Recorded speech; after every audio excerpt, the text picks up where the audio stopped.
शेती माझी प्रयोगशाळा या यूट्यूब चॅनलमध्ये मी आपलं स्वागत करतो. या चॅनलवर आपण नवीन असाल तर या चॅनलला सबस्क्राईब करा. या चॅनलचे नवनवीन व्हिडिओ पाहण्यासाठी बेल आयकॉन नक्की दाबा. आपणास व्हिडिओ आवडल्यास लाईक आणि शेअर अवश्य करा. नमस्कार, मी डॉक्टर मच्छिंद्र बांगर महाराष्ट्रातील आणि देशातील हवामान परिस्थिती संदर्भात ताजा अंदाज देणार आहे. आपण बघतो भारतामध्ये आता बहुतांश राज्यांमध्ये निरभ्र आकाश आहे. कुठे फारशी ढगाळ परिस्थिती नाही. थंडीची लाट सध्या महाराष्ट्रामध्ये आणि भारतामध्ये आहे. एकूणच परिस्थिती पावसास अनुकूल नाही आहे, परंतु तरी देखील बंगालच्या उपसागराच्या दक्षिण टोकाला आणि पूर्व भागात मोठ्या प्रमाणात बाष्प निर्माण होत आहे आणि यातून भविष्यामध्ये एखादी सिस्टम विकसित होईल असा अंदाज आहे. आपल्याला माहिती असेल की आज सिव्हिअर कोल्ड वेव्ह म्हणजेच तीव्र अशा प्रकारची थंडीची लाट ही पश्चिम मध्य प्रदेशमध्ये दाखवण्यात आलेली होती. पूर्व मध्य प्रदेश, छत्तीसगड, हरियाणा, पंजाब या काही राज्यांमध्ये देखील आज थंडीची लाट दाखवण्यात आलेली होती. सध्याच्या अंदाजानुसार ही थंडीची लाट उद्या देखील कायम असून हिचा विस्तार उत्तर प्रदेश, ओरिसा आणि झारखंडमध्ये देखील होणार आहे आणि महाराष्ट्र त्याच्या बाजूला आहे. त्यामुळे महाराष्ट्रात देखील खास करून विदर्भामध्ये थंडीचं प्रमाण वाढू शकतं. 12 तारखेसाठी विदर्भात देखील थंडीच्या लाटेचा इशारा भारतीय हवामान खात्याने दिला आहे. त्यामुळे पंजाब, हरियाणा, दिल्ली, उत्तर प्रदेश, झारखंड, ओरिसा, छत्तीसगड, मध्य प्रदेश आणि महाराष्ट्रामध्ये विदर्भ असं थंडीच्या लाटेचं प्रमाण आहे आणि सलग 3 दिवस सिव्हिअर कोल्ड वेव्ह म्हणजेच तीव्र थंडीची लाट ही पश्चिम मध्य प्रदेशमध्ये दाखवण्यात आलेली आहे. 12 आणि 13 तारखेला विदर्भामध्ये थंडीची लाट आहे आणि मध्य प्रदेशला लागून असलेले महाराष्ट्राच्या बहुतांश जिल्ह्यांमध्ये, तालुक्यांमध्ये देखील थंडीच्या लाटेचा प्रभाव राहणार आहे आणि महाराष्ट्रात देखील 10 अंशापेक्षा थंडी खाली जाते. त्यामुळे सगळ्यांनी काळजी घ्या. हा मध्य प्रदेश आणि छत्तीसगडमधील थंडीच्या लाटेचा प्रभाव 14 तारखेपर्यंत राहील असा अंदाज आहे. महाराष्ट्रातही त्याचा थोडा प्रभाव राहणार आहे.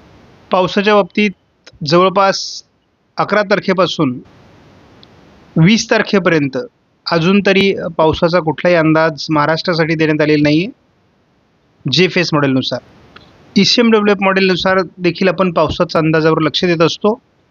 11 तारखेपासून जवळपास 24 तारखेपर्यंत महाराष्ट्रात तरी कुठल्याही प्रकारचा पावसाचं वातावरण दाखवण्यात आलेलं नाही.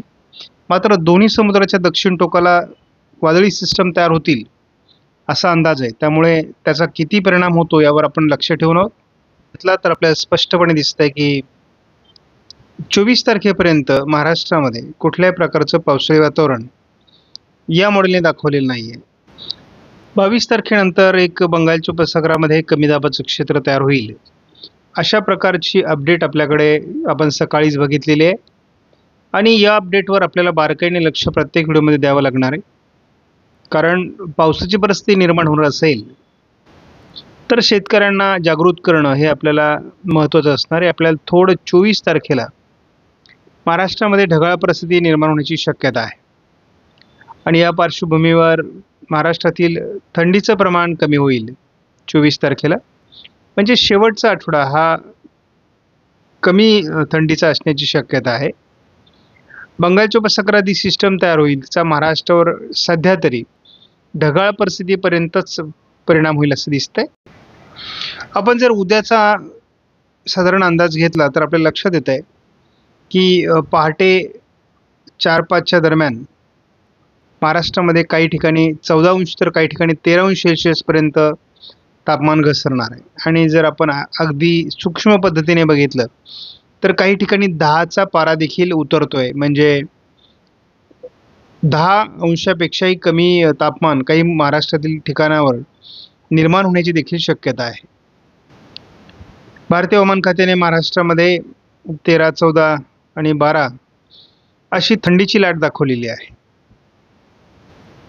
ही थंडीची लाट जवळपास 21 तारखेपर्यंत राहील. म्हणजे आपण 17 तारखेला जरी बघितलं तरी थंडीची लाट कायम आहे. 20 तारखेपासून मात्र थंडीचं प्रमाण पुन्हा कमी होण्याची शक्यता आहे.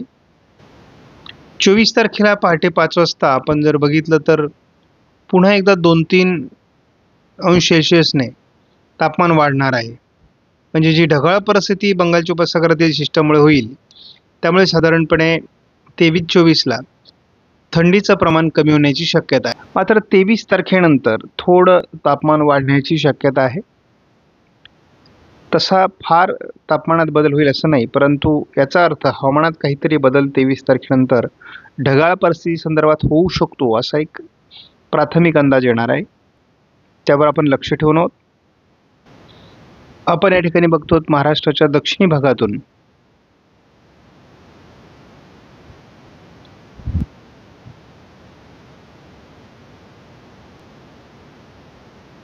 बंगालच्या उपसागरातील संभाव्य प्रणालीचा तसा महाराष्ट्रावर फार परिणाम होईल असं नाही, परंतु महाराष्ट्राच्या दक्षिणी पट्ट्यामध्ये या ठिकाणी थोडी ढगाळ परिस्थिती वाढू शकते. त्यामुळे आपण या सिस्टमवर लक्ष ठेवून असणार आहोत. आपणास व्हिडिओमधील माहिती महत्त्वपूर्ण वाटल्यास लाईक करा, शेअर करा, चॅनलला सबस्क्राईब करा. धन्यवाद. जय हिंद, जय महाराष्ट्र, जय बळीराजा.